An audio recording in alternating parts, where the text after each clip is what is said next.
ಶ್ರೀ ಹರಿವಾಯುಗುರುಭ್ಯೋ ನಮಃ. ಓಂ ವಂದೇ ವಿಷ್ಣುಂ ನಮಾಮಿ ಶ್ರಿಯಮಥ ಚ ಭುವಂ ಬ್ರಹ್ಮವಾಯೂ ಚ ವಂದೇ ಗಾಯತ್ರೀಂ ಭಾರತೀಂ ತಾಮಪಿ ಗರುಡಮನಂತಂ ಭಜೆ ರುದ್ರದೇವಂ ದೇವೀಂ ವಂದೇ ಸುಪರ್ಣೀಮಹಿಪತಿದಯಿತಾಂ ವಾರುಣೀಮಪ್ಯುಮಾಂ ತಾಂ ಇಂದ್ರಾದೀನ್ ಕಾಮಮುಖ್ಯಾನಪಿ ಸಕಲಸುರಾನ್ ತದ್ಗುರೂನ್ ಮದ್ಗುರೂಂಶ್ಚ ಅಭ್ರಮಂ ಭಂಗರಹಿತಂ ಅಜಡಂ ವಿಮಲಂ ಸದಾ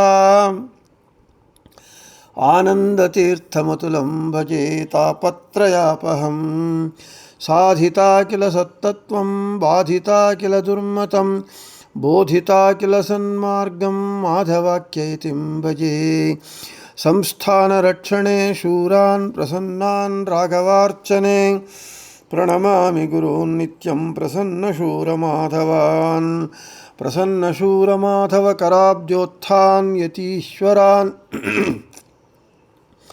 ವೀರರಾಮರತಾನ್ ವಂದೇ ವಿದ್ಯಾಸಾಗರಮಾಧವಾನ್ ಪೃಥ್ವೀಮಂಡಲಮಧ್ಯಸ್ಥಾಃ ಪೂರ್ಣಬೋಧಮತಾನುಗಾಃ ವೈಷ್ಣವಾಃ ವಿಷ್ಣುಹೃದಯಾಃ ತಾನ್ ನಮಸ್ಯೆ ಗುರೂನ್ ಮಮ ಆಪಾದಮೌಳಿಪರ್ಯಂತಂ ಗುರುಣಾಮಾಕೃತಿಂ ಸ್ಮರೇತ್ ತೇನ ವಿಘ್ನಾಃ ಪ್ರಣಶ್ಯಂತಿ ಸಿದ್ಧ್ಯಂತಿ ಚ ಮನೋರಥಾಃ. ಶ್ರೀ ವಿದ್ಯಾವಲ್ಲಭಮಾಧವತೀರ್ಥಗುರುಭ್ಯೋ ನಮಃ. ಹರಿ ಓಂ. ಓಂ ವಿಶ್ವಂ ವಿಷ್ಣುರ್ವಷಟ್ಕಾರೋ ಭೂತಭವ್ಯಭವತ್ಪ್ರಭುಃ ಭೂತಕೃದ್ಭೂತಭೃದ್ಭಾವೋ ಭೂತಾತ್ಮ ಭೂತಭಾವನಃ ಅಚ್ಯುತಃ ಪ್ರತಿತಃ ಪ್ರಾಣಃ ಪ್ರಾಣದೋ ವಾಸವಾನುಜಃ ಅಪಾಂ ನಿಧಿರಧಿಷ್ಠಾನಮಪ್ರಮತ್ತಃ ಪ್ರತಿಷ್ಠಿತಃ. ನಮ್ಮ ವಿಷ್ಣು ಸಹಸ್ರನಾಮ ಪಾಠದಲ್ಲಿ ನಾವು ಸ್ಕಂದಃ ಎಂಬುವಂತಹ ಭಗವಂತನ ಹೆಸರು ಕುರಿತು ಹೇಳಿಕೊಳ್ತಾ ಇದ್ದೇವೆ. ಭಗವಂತ ಸೂರ್ಯನ ಮೂಲಕ ಎಲ್ಲರ ಆಯುಷ್ಯಗಳನ್ನು ಹೀರಿಸಿ ಅವರನ್ನು ಶುಷ್ಕರನ್ನಾಗಿ ಮಾಡ್ತಾನೆ ಭಗವಂತ. ಆದ ಕಾರಣ ಅವನಿಗೆ ಸ್ಕಂದಃ ಅಂತ ಹೆಸರು. ಇನ್ನು ಛಾಂದೋಗ್ಯೋಪನಿಷತ್ತು ಭಾಷ್ಯದಲ್ಲಿ ಈ ರೀತಿ ಹೇಳ್ತಾ ಇದ್ದಾರೆ. ಆದಾನಾದಾಯುಷಾಂ ಚೈವ ಸ ಆದಿತ್ಯಃ ಉದೀರಿತಃ. ಸೂರ್ಯನಿಗೆ ಆದಿತ್ಯ ಅಂತ ಕೂಡ ಒಂದು ಹೆಸರು. ಅವನಿಗೆ ಆ ಆದಿತ್ಯ ಅಂತ ಹೆಸರು ಯಾಕೆ ಬಂತು ಅಂತ ಹೇಳಿದರೆ, ಸೂರ್ಯನಲ್ಲಿ ಭಗವಂತ ಆದಿತ್ಯ ನಾಮಕನಾಗಿದ್ದುಕೊಂಡು ಎಲ್ಲರ ಆಯುಷ್ಯವನ್ನು ಹೀರಿಸ್ತಾನಾದ ಕಾರಣ ಅವನಿಗೆ ಆದಿತ್ಯ ಅಂತ ಹೆಸರು. ನಮಗೆ ಆಯುಷ್ಯವನ್ನು ಹೀರುವುದು ನಮ್ಮ ಇಂಗ್ಲೀಷ್ ಸಕಿಂಗ್ ಅಂತೇವೆ. ಅಂದರೆ ಆಯುಷ್ಯವನ್ನು ಹೀರಿಸ್ಬಿಡ್ತಾ ಇದ್ದಾನೆ. ಏನು ಅದರ ಹೀರಿಸುವುದು ಅಂದರೆ ಏನು ಅರ್ಥ ಅಂತ ಹೇಳಿದರೆ ಅದನ್ನೇ ಹೇಳ್ತಾ ಇದ್ದಾರೆ. ಈ ಆಯುಷ್ಯವನ್ನು ಭಗವಂತ ನಮ್ಮಿಂದ ಹೀರ್ತಾ ಇದ್ದಾನೆ ಅಂತಂದರೆ ನಮ್ಮ ದೇಹ ಶುಷ್ಕವಾಗೋಗ್ತಾ ಇದೆ.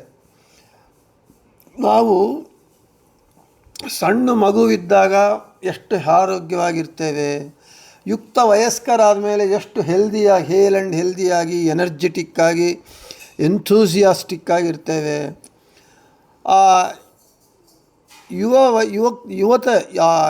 ಯುವಕತನ ಹೋದ ಕೂಡಲೇ, ಯೌವನ ಹೋದ ಕೂಡಲೇ ಆಮೇಲೆ ಮಿಡಿಲ್ ಏಜ್. ಆ ಯೌವನ ಹೋದ ನಂತರ ಅಲ್ಲಿ ಯೌವನಾವಸ್ಥೆವರೆಗೂ ಇನ್ಕ್ರೀಸಿಂಗ್ ಟ್ರೆಂಡ್ ಮೇಲಕ್ಕೇರ್ತಾ ಇರುತ್ತೆ. ಎನರ್ಜಿ, ರೂಪ ಮತ್ತು ಶಕ್ತಿ ಎಲ್ಲವೂ ಕೂಡ ಏರ್ತಾ ಇರುತ್ತೆ. ಆ ಯೌವನ ಆದ ನಂತರ ನಡಿವಯಸ್ಕ ಅಂದರೆ ಮಿಡಲ್ ಏಜು, ಆಮೇಲೆ ಓಲ್ಡ್ ಏಜು ಬಂದಾಗ ಏನಾಗುತ್ತೆ, ಈ ದೇಹ ಕ್ರಮೇಣವಾಗಿ ತನ್ನ ಸೌಂದರ್ಯವನ್ನು, ತನ್ನ ಶಕ್ತಿಯನ್ನು ಎಲ್ಲವನ್ನು ಕಳ್ಕೊತ ಬರುತ್ತೆ. 40 ವರ್ಷಕ್ಕೆ ಬಂತು ಅಂದರೆ ಚತ್ವಾರ ಕಣ್ಣಿನೊಳಗೆ ಪೊರೆ ಬಂತು, ಕನ್ನಡಕ್ಕೆ ಹಾಕ್ಕೋಬೇಕು. ಅದಕ್ಕೊಂದು ಇನ್ನೊಂದು ಆಕ್ಸೆಸರೀಸ್ ಬರುತ್ತೆ ಕಣ್ಣಿಗೆ. ಆಮೇಲೆ ಕಿವಿ ಕೇಳಿಸಲ್ಲ, ಹಿಯರಿಂಗ್ ಮಿಷನ್ನು. ಹಲ್ಲು ಬಿದ್ದೋಗುತ್ತೆ, ಹಲ್ಲುಗಳು ಕಟ್ಟಿಸ್ಕೊಳ್ಳೋದು. ಈ ರೀತಿಯಾಗಿ ನಮ್ಮ ದೇಹ ಒಂದೊಂದು ಅವಯವವೂ ದೇಹ ಕ್ರಮೇಣ ಏನಾಗತ್ತೆ, ಶುಷ್ಕ ಅಂದರೆ ಒಣಗಿ ಹೋಗ್ತಾ, ನಿರ್ವೀರ್ಯವಾಗ್ತಾ, ಅದರ ಶಕ್ತಿಯನ್ನು ಕಳ್ಕೊತ ಕೊನೆಗೆ ಎಲ್ಲವೂ ಉಡಿಗೆ ಹೋಗಿ ಕೊನೆಗೆ ಇವನು ದೇಹ ತ್ಯಾಗ ಮಾಡ್ತಾನೆ. ಆಯುಷ್ಯವನ್ನು ಭಗವಂತ ಹೀರ್ತಾ ಇದ್ದಾನೆ ಅಂತ ಹೇಳಿದರೆ ಅದೇ ಅರ್ಥ. ನಮ್ಮ ದೇಹವೇ ನಮಗೆ ಹೇಳ್ತಾ ಇದೆ ನಮ್ಮ ಆಯುಷ್ಯ ಮುಗಿದು ಹೋಗ್ತಾ ಇದೆ, ಆದ ಕಾರಣ ನೀವು ಎಚ್ಚರವಾಗಿರ್ರಿ. ಹೆಂಗೆ ಮಾಡಲಯ್ಯ ಕೃಷ್ಣ ಹೋಗುತ್ತಿದೆ ಆಯುಷ್ಯ ಅಂಥೇಳಿ. ಅದರಲ್ಲಿ ಗೋಪಾಲದಾಸರು ಹೇಳ್ತಾರೆ, ಏನೇನು ಮಾಡಿಲ್ಲ ನಾನು, ಅಯ್ಯೋ ಆಯುಷ್ಯ ಹೊಟ್ಟೋಗ್ತಾ ಇದೆ, ಹೇಗೆ ಮಾಡಲಿ ಅಂಥೇಳಿ. ಆದರೆ ನಮ್ಮ ಒಂದು ದುರಂತ ಏನು ಅಂದರೆ, ನಮ್ಮ ಮನೋಭಾವ ವಯಸ್ಸು ಆದಷ್ಟು ನಮಗೆ ಆಸೆಗಳು ಜಾಸ್ತಿ ಆಗುತ್ತೆ, ಬಾಯಿ ಚಪಲ ಜಾಸ್ತಿ ಆಗುತ್ತೆ. ಇನ್ನು ಏನೇನೋ ಸಾಧಿಸಬೇಕು, ಇನ್ನು ಏನೇನೋ ಸುಖ ಪಡಬೇಕು ಅಂಥೇಳಿ ಬಯಕೆಗಳು ಜಾಸ್ತಿ ಆಗುತ್ತೆ. ಅದು ಆಗಬಾರದು. ದೇಹ ನಮಗೆ ಗೊತ್ತಾಗ್ತಾ ಇದೆ, ನಮ್ಮ ದೇಹ ಆಗೋಯ್ತು, ಇನ್ನು ಈ ದೇಹದ ಕಥೆ ಮುಗಿತಾ ಇದೆ, ಇನ್ನು ಈ ದೇಹದಿಂದ ಉಪಯೋಗ ಇಲ್ಲ. ವಾಸಾಂಸಿ ಜೀರ್ಣಾನಿ ನವಾನಿ ದೇಹಾನಿ ಗೃಹಂತಿ ಅಂಥೇಳಿ. ಆದ ಕಾರಣ ಆಯುಷ್ಯ ನಮ್ಮ ಭಗವಂತ ತೆಗಿತಾ ಇದ್ದಾನೆ, ನಮ್ಮ ಆಯುಷ್ಯ ಡಿಕ್ರೀಸ್ ಆಗ್ತಾ ಇದೆ. ಅದು ನಮ್ಮ ದೇಹದಲ್ಲೇ ಭಗವಂತ ತೋರಿಸಿಕೊಡ್ತಾ ಇದ್ದಾನೆ. ಆದರೂ ನಾವು ಅರ್ಥ ಮಾಡಿಕೊಳ್ಳದೆ ಅದಕ್ಕೆ ಹಳೆಯ ಕಾರಿಗೆಲ್ಲ ಡೆಂಟ್ ಮಾಡಿ ಪೇಂಟ್ ಹೊಡೆದು ಅದಕ್ಕೆ ಹೊಸ ಗ್ಲಾಸಸ್ ಹಾಕಿ ಈ ರೀತಿಯಾಗಿ ನಾವು ಅಲಂಕಾರ ಮಾಡ್ತಾ ಇದ್ದೇವೆ. ಏನು ಪ್ರಯೋಜನವಿಲ್ಲ. ಆದ ಕಾರಣ ಭಗವಂತ ಸೂರ್ಯನಲ್ಲಿ ಆದಿತ್ಯನಾಮಕನಾಗಿದ್ದುಕೊಂಡು ಸೂರ್ಯನ ಮೂಲಕ, ಅದಕ್ಕೆ ಉದಯಾಸ್ತಮಾನವೆಂಬ 2 ಕೊಳಗಗಳಲ್ಲಿ ನಮ್ಮ ಆಯುಷ್ಯ ಬೆಳಿಗ್ಗೆ ರಾತ್ರಿ ಬೆಳಿಗ್ಗೆ ಕಳಿತಾ ದಿನಕ್ಕೆ ಒಂದೊಂದು ದಿನ ನಮ್ಮ ಆಯುಷ್ಯದಲ್ಲಿ ಕಡಿಮೆ ಆಗ್ತಾ ಬರ್ತಾ ಇದೆ. ಆದ ಕಾರಣ ಸ್ಪಷ್ಟವಾಗಿ ನಮಗೆ ಸಂಕೇತ ಕೊಡ್ತಾ ಇದ್ದಾನೆ ಭಗವಂತ. ನಿನ್ನ ಆಯುಷ್ಯ ಮುಗಿತಾ ಇದೆ, ಇನ್ನು ನೀನು ರೆಡಿಯಾಗಿರು ಅಂಥೇಳಿ. ಆ ರೆಡಿಯಾಗಿರಲಿಕ್ಕೆ ನಾವು ಏನು ಮಾಡ್ಕೋಬೇಕು ಅಂತ ಹೇಳಿದರೆ, ಪಾರಮಾರ್ಥಿಕವಾಗಿ ಏನು ಸಾಧನೆ ಮಾಡ್ಕೊಳ್ಳಿಕ್ಕೆ ಪ್ರಯತ್ನ ಪಡಬೇಕೋ ಅದೆಲ್ಲ ಮಾಡಬೇಕು. ಆದರೆ ಹೇಳೋದು ಸುಲಭ, ಆಚರಣೆ ಮಾಡೋದು ಕಷ್ಟ. ಆದರೆ ನಥಿಂಗ್ ಈಸ್ ಇಂಪಾಸಿಬಲ್ ಅಂಥೇಳಿ, ಯಾವುದು ಇಂಪಾಸಿಬಲ್ ಅಲ್ಲ, ಪಾಸಿಬಲ್ಲೇ. ಬಟ್ ನಮಗೆ ಆ ವಿಲ್ ಪವರ್, ಕೃತ ನಿಶ್ಚಯ ಇರಬೇಕು. ಕೊನೆಯವರೆಗೂ ಇದ್ದಾಗ ಮಾತ್ರ ನಾವು ನಮ್ಮ ಆಯುಷ್ಯವನ್ನು ಮೀರಿ ಸಾಧನೆ ಮಾಡುವುದಕ್ಕೆ ಸಾಧ್ಯವಾಗುತ್ತೆ. ಅದಕ್ಕೆ ನಮ್ಮ ಸ್ವಾಮಿಗಳೇ ಸಾಕ್ಷಿ. ವಿದ್ಯಾಸಾಗರ ಮಾಧವ ತೀರ್ಥರು 70 ವರ್ಷಕ್ಕೆ ಅವರಿಗೆ ಪೀಠಾಧಿಪತಿಯಾಗಿ ಬರಬೇಕು ಅಂತ ಕರೆ ಬಂದರೆ ಅವರು ಯಾವ ರೀತಿಯಾಗಿ, ಅಯ್ಯೋ 70 ವರ್ಷ ಆಗೋಯ್ತು, ನಮಗಿನ್ನೇನು ಕೈಲಾಗುತ್ತೆ, ನಮ್ಮ ಮೊಣಕಾಲು ನೋವು, ಆ ಕಣ್ಣು ನೋವು, ಅದು ಇದ್ದು ನಮ್ಮ ಕೈಲಾಗಲ್ಲ ಅಂತ ಹಿಂಜರಿಯದೆ 70 ವರ್ಷಕ್ಕೆ ಅವರು ತಗೊಂಡು 24 ವರ್ಷ, 94ನೇ ವರ್ಷದವರೆಗೂ 24 ವರ್ಷ ಅವರ ಆ ಪೀಠದಲ್ಲಿ ವಿರಾಜಮಾನರಾಗಿ ಯುವಕರು ಕೂಡ ಸಾಧನೆ ಮಾಡಿಕೊಳ್ಳಿಕ್ಕೆ ಸಾಧ್ಯವಾಗದೆ ಎಷ್ಟು ಜಪ ತಪ, ಬೇಕಾದಷ್ಟು ಮಠದ ಏಳಿಗೆ, ಮಠ ಒಂದು ಈ ಸ್ಥಿತಿಯಲ್ಲಿ ಇವತ್ತು ಇದೆ ಅಂತ ಹೇಳಿದರೆ ಅವರು 70 ವರ್ಷದಿಂದ 94 ವರ್ಷ ಆ ಇಳಿ ವಯಸ್ಸಿನಲ್ಲಿ ಅವರು ಮಾಡಿರುವ ಭೌತಿಕ ಸಾಧನೆ, ಪಾರಮಾರ್ಥಿಕ ಸಾಧನೆ ಮತ್ತು ಜ್ಞಾನ ಸಾಧನೆ ಎಷ್ಟು ಮಾಡಿದ್ದಾರೆ. ಆದ ಕಾರಣ ಆಯುಷ್ಯ ಮೀರುತ್ತಾ ಇದೆ ಅಂತ ನಾವು ದೇವರು ನಮಗೆ ತಿಳಿಸಿಕೊಡ್ತಾ ಇದ್ದಾನೆ ದೇಹವನ್ನು. ನಮ್ಮ ಸ್ವಾಮಿಗಳನ್ನ ನೋಡಿ ನಾವೆಲ್ಲರೂ ವಿ ಮಸ್ಟ್ ಗೆಟ್ ಇನ್ಸ್ಪಿರೇಷನ್. ಕೊನೆಯವರೆಗೂ ಕೂಡ ಅವರು ಹರಿಪದ ಸೇರುವವರೆಗೂ ಎಲ್ಲಿ ದೈನ್ಯ ಇಲ್ಲ, ಒಬ್ಬರ ಮೇಲೆ ಡಿಪೆಂಡೆನ್ಸಿ ಇಲ್ಲ. ಹಾಗೆ ಅವರ ಜೀವನವೆಲ್ಲ ಸಾಧನೆ ಮಾಡಿ ಕೊನೆಗೆ ಹರಿಪದವನ್ನು ಸೇರಿದ್ದ. ಅದು ದೇವರು ನಮಗೆ ತಿಳಿಸ್ಕೊಡ್ತಾ ಇದ್ದಾನೆ. ದೇಹ ಶುಷ್ಕ ಮಾಡಿ ದೇಹವನ್ನು ಕೃಷಿಸುತ್ತಾ ನೀನು ಎಚ್ಚರ ಕೊಡ್ತಾ ಇದ್ದಾನೆ ಕ್ಷಣಕ್ಕೂ. ಅದನ್ನು ನಾವು ಗಮನಿಸಬೇಕು ಅಂತ ಹೇಳ್ತಾ, ಇನ್ನು ಭಗವಂತ ಎಷ್ಟು ಅವನು ಸೂರ್ಯನಲ್ಲಿ ಆದಿತ್ಯನಾಮಕನಾಗಿದ್ದು ಆಯುಷ್ಯವನ್ನು ಹೀರೋದಲ್ಲ. ನಾನು ಪುರಂದರದಾಸ ಋಗಾಭೋಗ ನಿಮಗೆ ಯಾವಾಗೂ ಹೇಳ್ತಾ ಇರ್ತೀನಿ. ಶ್ರೀಪತಿಯ ಕರುಣಾ ಕಟಾಕ್ಷ ವೀಕ್ಷಣ ತಪ್ಪುವಡೆ ಲಕ್ಷ ವೈದ್ಯರು ಅನೇಕ ಬಂಧುಗಳಿರಲು ಕಣ್ಣ ಬಿಡುವರು. ಲಕ್ಷ ವೈದ್ಯರಿದ್ದು ಏನಿದ್ರೂ ಕೂಡ ಅವನ ಕಟಾಕ್ಷ ವೀಕ್ಷಣ ತಪ್ಪಿದರೆ ಸಾಯಲೇಬೇಕು. ಅದೇ ಕೃಷ್ಣ ಭಗವಂತ ಅವನ ಒಂದು ದೃಷ್ಟಿ ಸಾಕು, ದೃಷ್ಟಿಯಿಂದಲೇ ಆಯುಷ್ಯವನ್ನು ತೆಗೆದು ಬಿಡ್ತಾನಂತೆ. ಅದೇ ಭಾಗವತದಲ್ಲಿ ಹೇಳ್ತಾ ಇದ್ದಾರೆ, ಯೋ ಭೀಷ್ಮ ಕರ್ಣ ಗುರು ಶಲ್ಯ ಚಮೂಷ್ವದಭ್ರರಾಜನ್ಯವರ್ಯ ರಥಮಂಡಲ ಮಂಡಿತಾಸು ಅಗ್ರೇಚರೋ ಮಮ ವಿಭೋ ರಥಯೂಥಪಾನಾಮಾಯುರ್ಮನಾಂಸಿ ಚ ದೃಶಾ ಸಹ ಓಜ ಆರ್ಚ್ಯತು.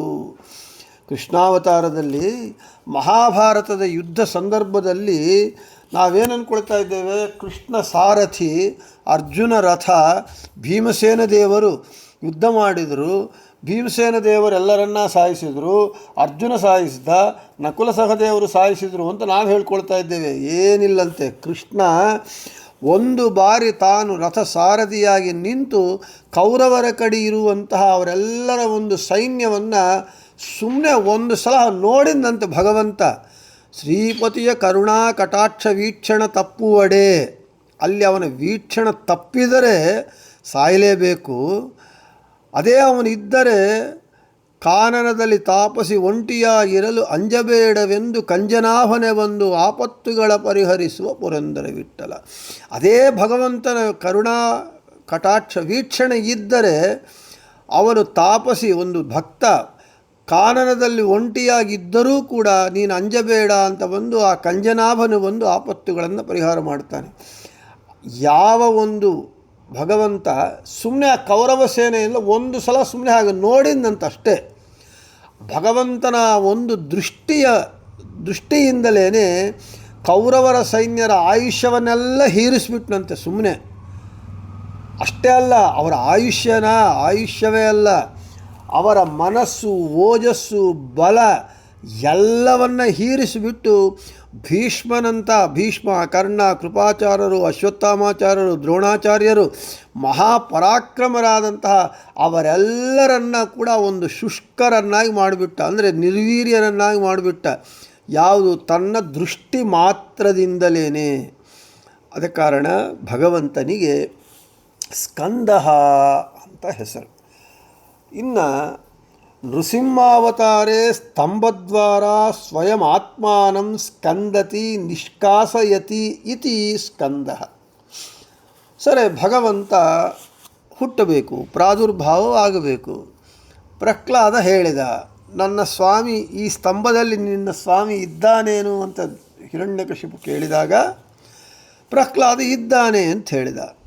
ಆಗ ತನ್ನ ಭಕ್ತರ ಮಾತನ್ನು ನಿಜ ಮಾಡುವುದಕ್ಕಾಗಿ ಸತ್ಯಂ ವಿಧಾತುಂ ನಿಜಭೃತ್ಯ ಭಾಷಿತಂ ವ್ಯಾಪ್ತಿಂಚ ಭೂತೇಷು ಅಖಿಲೇಷು ಚಾತ್ಮನಃ ಅದೃಶ್ಯತಾತ್ಯದ್ಭುತ ರೂಪಮುದ್ವಹನ್ ಸ್ತಂಭೆ ಸಭಾಯಾಂ ನ ಮೃಗಂ ನ ಮಾನುಷ. ತನ್ನ ನಿಜಭಕ್ತರ ಮಾತನ್ನು ನಿಜ ಮಾಡುವುದಕ್ಕಾಗಿ ಒಂದು ಜೀವಿ ಹುಟ್ಟಬೇಕಾಗಿದ್ದರೆ ಸ್ತ್ರೀ ಪುರುಷರ ಸಂಗಮದಿಂದ ಆಗಬೇಕು. ಆದರೆ ನಾನು ವ್ಯಾಪ್ತಿಂಚ ಭೂತೇಷು, ನಾನು ಸರ್ವತ್ರ ವ್ಯಾಪ್ತನಾಗಿದ್ದೇನೆ, ನಾನು ಹುಟ್ಟುವುದಕ್ಕೆ, ನಾನು ಪ್ರಾದುರ್ಭಾವವಾಗುವುದಕ್ಕೆ ಯಾರೂ ಬೇಕಾಗಿಲ್ಲ. ಜಡ ಪದಾರ್ಥವಾದ ಸ್ತಂಭದಿಂದಾದರೂ ನಾನು ಬರಬಲ್ಲೆ ಅಂತ ಅಘಟನಾಘಟನ ಸಾಮರ್ಥ್ಯವನ್ನು, ಅಚಿಂತ್ಯದ್ಭುತ ಶಕ್ತಿಯನ್ನು, ತನ್ನ ವ್ಯಾಪ್ತಿತ್ವವನ್ನು ಪ್ರಕಟ ಮಾಡುತ್ತಾ ಜಡ ಪದಾರ್ಥವಾದ ಸ್ತಂಭದಿಂದ ಸ್ತಂಭವನ್ನು ಸೀಳಿಕೊಂಡು ನರನೂ ಅಲ್ಲದೆ ಮೃಗನೂ ಅಲ್ಲದೆ ನರಸಿಂಹನಾಗಿ ಹೊರಗೆ ಬಂದ ಭಗವಂತ. ಆದ ಕಾರಣ ಅವನಿಗೆ ಸ್ಕಂದ ಅಂತ ಹೆಸರು. ಇನ್ನು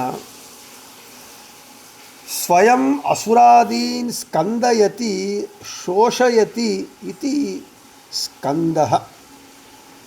ಅಸುರ ಮುಂತಾದ ದುಷ್ಟರನ್ನೆಲ್ಲರನ್ನೂ ಕೂಡ ಶೋಷಣೆ ಮಾಡ್ತಾನಂತೆ. ಈ ಶೋಷಣೆ ಮಾಡುವುದು ಅಂಥೇಳಿದರೆ ನಮಗೆ ಗಾಳಿ ಬೀಸುತ್ತೆ. ಈ ಗಾಳಿ ಎಷ್ಟು ಬೇಕೋ ಅಷ್ಟು ಗಾಳಿ ಬೀಸಿದರೆ ನಮಗೆ ಆಹ್ಲಾದವಾಗಿರುತ್ತೆ.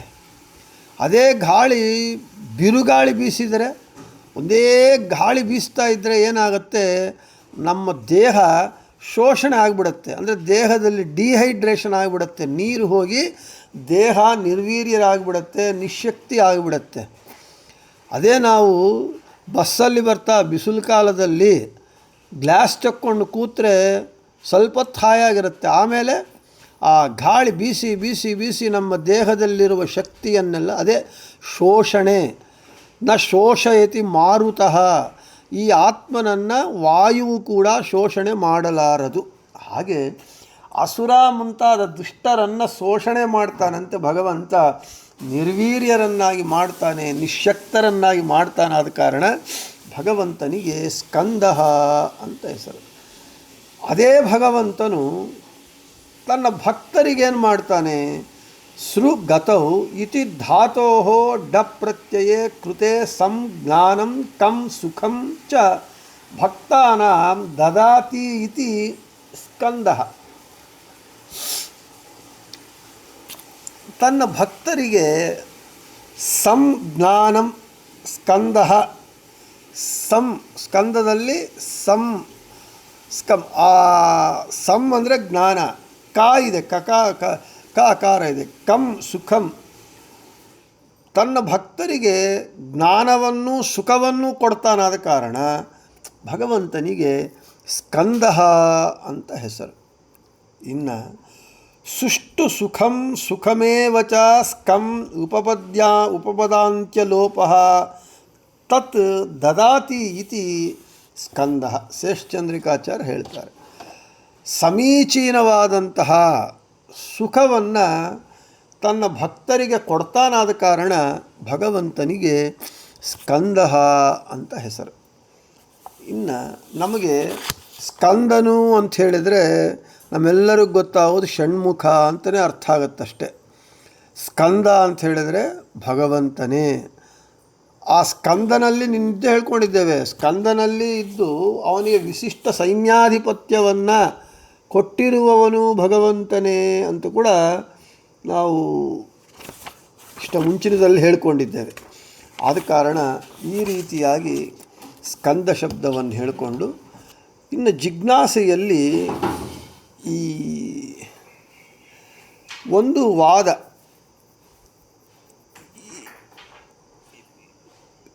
ಭಗವಂತ ಈ ಪ್ರಪಂಚದ ಪರಿಣಾಮಿ ಕಾರಣನು, ಅಂದರೆ ಈ ಪ್ರಪಂಚದ ಪರಿಣಾಮಿ ಕಾರಣನು, ಇದು ಶಾಸ್ತ್ರೀಯವಾದ ಪದ. ಈ ಪರಿಣಾಮ ಅಂದರೆ ಏನು, ಕಾರಣ ಅಂದರೆ ಏನು ಅಂತ ನಾವು ನೋಡಬೇಕು. ಪರವಾದಿಗಳೇನು ಹೇಳ್ತಾರೆ, ಭೂಮಿಯಲ್ಲಿ ಮೊಳಕೆ ಬೀಜವನ್ನು ಬಿತ್ತುತ್ತೇವೆ. ಭೂಮಿಯಲ್ಲಿ ನಾವು ಬೀಜವನ್ನು ಬಿತ್ತಿದಾಗ ಅದೇನಾಗತ್ತೆ, ಭೂಮಿಯಿಂದ ಮೊಳಕೆ ಒಡೆದು ಹೊರಗೆ ಬಂದು ದೊಡ್ಡ ಮರವಾಗತ್ತೆ. ಬೀಜ ಎಷ್ಟಿರುತ್ತೆ, ಸಣ್ಣದಾಗಿರುತ್ತೆ. ಆಲದ ಮರದ ಬೀಜ ಸಣ್ಣದಾಗಿರುತ್ತೆ, ಗಿಡ ಮರ ಎಷ್ಟು ದೊಡ್ಡದಾಗತ್ತೆ. ಅಂದರೆ ಏನು, ಆ ಭೂಮಿ ಆ ಗಿಡಕ್ಕೆ ಉಪಾದಾನ ಕಾರಣವಾಗಿದೆ. ಅಂದರೆ ಇಲ್ಲಿ ಒಂದು ಕಾರ್ಯವಾಗಬೇಕು. ಇಷ್ಟ ಮುಂಚೆ ಕೂಡ ಒಂದು ಸಂದರ್ಭದಲ್ಲಿ ಹೇಳಿದ್ದೆ, ಒಂದೆರಡು ಸಂದರ್ಭದಲ್ಲಿ, ಒಂದು ಕಾರ್ಯವಾಗಬೇಕು ಅಂದರೆ ಕಾರಣ ಇರಬೇಕು. ಕಾರಣ ಇಲ್ಲದೆ ಕಾರ್ಯ ನಡಿಲಿಕ್ಕೆ ಸಾಧ್ಯವೇ ಇಲ್ಲ. ಕಾರಣಗಳಲ್ಲಿ ಎರಡು ಕಾರಣಗಳು, ಒಂದು ಉಪಾದಾನ ಕಾರಣ, ಇನ್ನೊಂದು ನಿಮಿತ್ತ ಕಾರಣ ಅಂತೇಳಿ. ಉಪಾದಾನ ಕಾರಣ ಅಂತ ಹೇಳಿದರೆ ಒಂದು ಕಾರ್ಯ ಆಗುವುದರಲ್ಲಿ ಒಂದು ವಸ್ತುವು ತಾನು ಕಾರಣವಾಗಿ ತನ್ನ ಅಸ್ತಿತ್ವವನ್ನು ಕಳಕೊಂಡು ಆ ವಸ್ತುವಾಗಿ ತಾನು ಪರಿಣಾಮ ಹೊಂದುವುದು ಉಪಾದಾನ ಕಾರಣ. ಇನ್ನೊಂದು ಕಾರಣ, ಒಂದು ಕಾರ್ಯ ಆಗುವುದರಲ್ಲಿ ಒಂದು ವಸ್ತುವು ಕಾರಣವಾಗಿ ತನ್ನ ಅಸ್ತಿತ್ವವನ್ನು ಕಳೆದುಕೊಳ್ಳದೆ ಆ ವಸ್ತುವು ತಯಾರಾಗುವುದಕ್ಕೆ ಕಾರಣವಾಗುವುದು ನಿಮಿತ್ತ ಕಾರಣ. ಇಲ್ಲಿ ಭೂಮಿ ಉಪಾದಾನ ಕಾರಣವಾಗಿದೆ ಅಂತ ಹೇಳಿದರು. ಅಂದರೆ ಏನು ಅರ್ಥ, ಭೂಮಿಯಲ್ಲಿ ಬೀಜ ಬಿತ್ತಿದಾಗ ಏನಾಯಿತು, ಆ ಭೂಮಿಯಿಂದ ಮೊಳಕೆ ಒಡೆದು ದೊಡ್ಡ ಮರವಾಯಿತು. ಅವ್ರೇನು ಹೇಳ್ತಾರೆ, ಈ ಭೂಮಿಯೇ ಗಿಡವಾಗಿ ಪರಿಣಾಮ ಹೊಂದಿದೆ ಅಂತ ಹೇಳ್ತಾರೆ. ಆದ ಕಾರಣ ಭೂಮಿ ಗಿಡಕ್ಕೆ ಪರಿಣಾಮಕಾರಿಯಾಗಿದೆ. ಅದಕ್ಕೆ ಮತ್ತು ಅವರು ಇಲ್ಲಿ ಶಾಸ್ತ್ರಕ್ಕೆ ಅಪ್ಲೈ ಮಾಡ್ತಾ ನೋಡಿ, ಭಗವಂತನ ನಾಭಿಯಿಂದ ಸರ್ವಲೋಕಾತ್ಮಕವಾದ ಚತುರ್ದಶ ಭುವನಾತ್ಮಕವಾದ ಈ ಬ್ರಹ್ಮಾಂಡ ಹೊರಗೆ ಬಂದಿದೆ. ಬ್ರಹ್ಮಾಂಡವೇ ಬ್ರಹ್ಮನ ಶರೀರ. ಭಗವಂತನ ನಾಭಿಯಿಂದ ಚತುರ್ದಶ ಭುವನಯುಕ್ತವಾದ ಈ ಪ್ರಪಂಚವು ಬ್ರಹ್ಮಾಂಡವು ಬಂದಿದೆ. ಅಂದರೆ ಏನಾಯಿತು? ಭಗವಂತನ ನಾಭಿಯಿಂದ ಬ್ರಹ್ಮಾಂಡ ಬಂದಿದೆ. ಹಾಗೆ ಭೂಮಿ ಹೇಗೆ ವೃಕ್ಷಗಳಿಗೆ ಕಾರಣವೋ ಹಾಗೆ ಭಗವಂತನು ಈ ಪ್ರಪಂಚಕ್ಕೆ ಪರಿಣಾಮಿ ಕಾರಣವಾಗುತ್ತಾನೆ, ಆಗುವುದಿಲ್ಲವೇ, ಆಗುತ್ತಾನೆ ಅಂತ ಅವರ ವಾದ. ಅಂದರೆ ಈ ಜಗತ್ತಾಗಿ ಭಗವಂತ ಪರಿಣಾಮ ಹೊಂದುತ್ತಾನೆ ವೃಕ್ಷ ಭೂಮಿಯಂತೆ ಅಂತ. ಆದರೆ ಅದು ಸುಳ್ಳು ಅಲ್ಲ. ಭಗವಂತ ಈ ಪ್ರಪಂಚಕ್ಕೆ ಕರ್ತನೇ ಹೊರತು ಪರಿಣಾಮಕಾರಿ ಅಲ್ಲ. ಓಂ ಜನ್ಮಾದ್ಯಸ್ಯ ಯತಃ ಓಂ ಎಂಬುವಂತಹ ಈ ಸೂತ್ರ ಏನು ಹೇಳ್ತಾ ಇದೆ, ಯಾವನಿಂದ ಈ ಜಗತ್ತಿನ ಸೃಷ್ಟಿ ಸ್ಥಿತಿ ಸಂಹಾರ ನಿಯಮನ ಬಂಧ ಜ್ಞಾನ ಅಜ್ಞಾನ ಮೋಕ್ಷ ಎಂಬ 8 ಕಾರ್ಯಗಳು ನಡೆಯುತ್ತವೋ ಅವನೇ ಭಗವಂತ. ಅಂದರೆ ಅವನು ಈ ಜಗತ್ತನ್ನು ಸೃಷ್ಟಿ ಮಾಡ್ತಾ ಇದ್ದಾನೆ ಹೊರತು ಅವನೇ ಈ ಜಗತ್ತಾಗಿ ಪರಿಣಾಮ ಹೊಂದುತ್ತಾ ಇಲ್ಲ ಅಂತ ಶಾಸ್ತ್ರ ಹೇಳ್ತಾ ಇದೆ. ಇಲ್ಲಿ ಹೌದು, ನಮಗೆ ಜೇಡರ ಹುಳ ಎಲ್ಲರಿಗೂ ಗೊತ್ತಿದೆ. ಆ ಜೇಡರ ಹುಳ ಏನಾಗುತ್ತೆ, ತಾನು ತಿಂದ ಆಹಾರವನ್ನು ನೂಲಿನ ರೂಪದಲ್ಲಿ ತನ್ನ ದೇಹದಿಂದ ಹೊರಗೆ ಬಿಡುತ್ತೆ, ಬಹಳ ದೂರ ಆ ದಾರವನ್ನು ಬಿಡುತ್ತೆ, ಆಮೇಲೆ ಅದನ್ನೇ ಆ ದಾರವನ್ನೇ ಮತ್ತು ತಾನು ತಿಂದು ಬಿಡುತ್ತೆ. ಹಾಗೆ ಜೇಡರ ಹುಳ ಆ ನೂಲನಾಗಿ ಪರಿಣಾಮ ಹೊಂದಿತಾ ಇಲ್ಲ. ತನ್ನ ದೇಹದಿಂದ ದಾರವನ್ನು ಬಿಟ್ಟು ಮತ್ತು ಆ ದಾರವನ್ನು ತಾನೇ ತಿಂದು ಬಿಡುತ್ತೆ, ತನ್ನೊಳಗೆ ಸೆಳ್ಕೊಂಡ್ಬಿಡುತ್ತೆ. ಅದೇನಾದರೂ ಅಲ್ಲಿ ಪರಿಣಾಮವಾಗೋಯ್ತಾ? ದಾರವಾಗಿ ಜೇಡರ ಹುಳ ಪರಿಣಾಮ ಹೊಂದಲಿಲ್ಲ. ತನ್ನ ದೇಹದಿಂದ ನೂಲು ಬಿಡ್ತು ಮತ್ತು ತಗೊಳ್ತು, ಕರ್ತವಾಯಿತು. ಆ ದಾರವನ್ನು ಸೃಷ್ಟಿ ಮಾಡುವುದಕ್ಕೆ ಕರ್ತವಾಯಿತೇ ಹೊರತು ಸೃಷ್ಟಿಕರ್ತ ಆಯಿತು. ಹಾಗೆ ಭಗವಂತ ಕೂಡ ತನ್ನ ಹೊಟ್ಟೆಯಲ್ಲಿಟ್ಟುಕೊಂಡಿರುವ ಈ ಜಗತ್ತನ್ನು ತಾನು ಹೊರಗೆ ಹಾಕ್ತಾ ಇದ್ದಾನಷ್ಟೇ. ಅಂದರೆ ಈ ಪ್ರಪಂಚದ ಜಗತ್ತಿನ ಸೃಷ್ಟಿಕರ್ತನಾಗ್ತಾ ಇದ್ದಾನೆ ಹೊರತು ತಾನೇ ಜಗತ್ತಾಗಿ ಪರಿಣಾಮ ಹೊಂದುತ್ತಾ ಇಲ್ಲ. ಆದ ಕಾರಣ ಪ್ರಪಂಚಕ್ಕೆ ಭಗವಂತ ಕರ್ತನೇ ಹೊರತು ಪರಿಣಾಮಕಾರಿ ಅಲ್ಲ ಅಂತ ಹೇಳಿ ಸಿದ್ಧಾಂತವನ್ನು ಹೇಳಿ, ಇನ್ನು ಬೃಹತಿ ಸಹಸ್ರದ ಪ್ರಕಾರ ಓಂ ಸ್ಕಂದಾಯ ನಮಃ, ಓಂ ತತಿಷ್ಣೇ ಸೂರ ಉಪಾಕಚಕ್ಷಸಂ ಯದೀಂದ್ರ ಮೃಳಯಾಸಿನಃ ಯದಂಗ ತವೀಶಯಸ ಇಂದ್ರ ಪ್ರರಾಜಸಿ ಕ್ಷಿತೀಹಿ.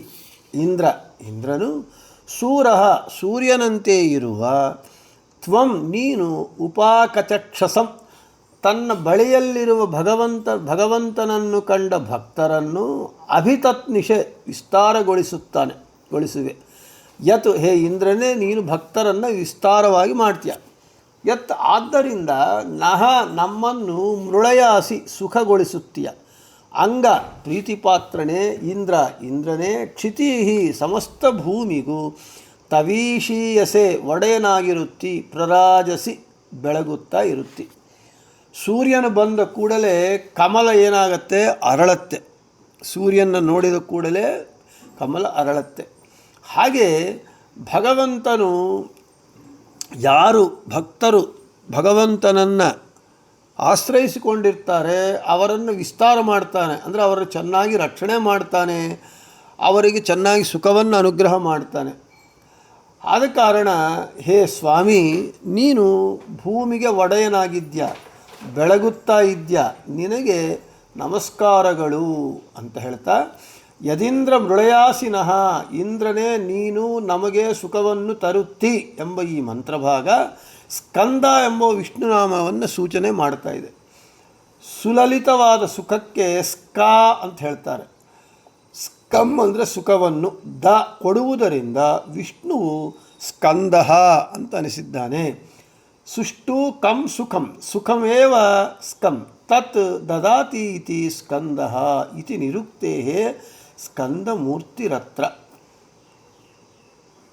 ಚೆನ್ನಾದ ಒಳ್ಳೆ ಸುಖವು, ಸುಲಲಿತವಾದ ಸುಖಕ್ಕೆ ಕಂ ಅಂತರ್ಥ, ಅಂತಹ ಸುಖಂ ಅಂತರ್ಥ. ಅಂತಹ ಸುಖವನ್ನು ತನ್ನ ಭಕ್ತರಿಗೆ ಭಗವಂತ ಕೊಡ್ತಾನಾದ ಕಾರಣ ಭಗವಂತನಿಗೆ ಸ್ಕಂದ ಅಂತ ಹೆಸರು ಅಂತ ಹೇಳಿದಲ್ಲಿ ಇವತ್ತು ಮುಗಿಸಿ, ನಾಳೆ ಸ್ಕಂದಧರ ಎಂಬುವಂತಹ ಭಗವಂತನ ನಾಮವನ್ನು ಹೇಳಿಕೊಳ್ಳೋಣ ಅಂತ ಹೇಳ್ತಾ, ಕೃಷ್ಣಾರ್ಪಣಮಸ್ತು.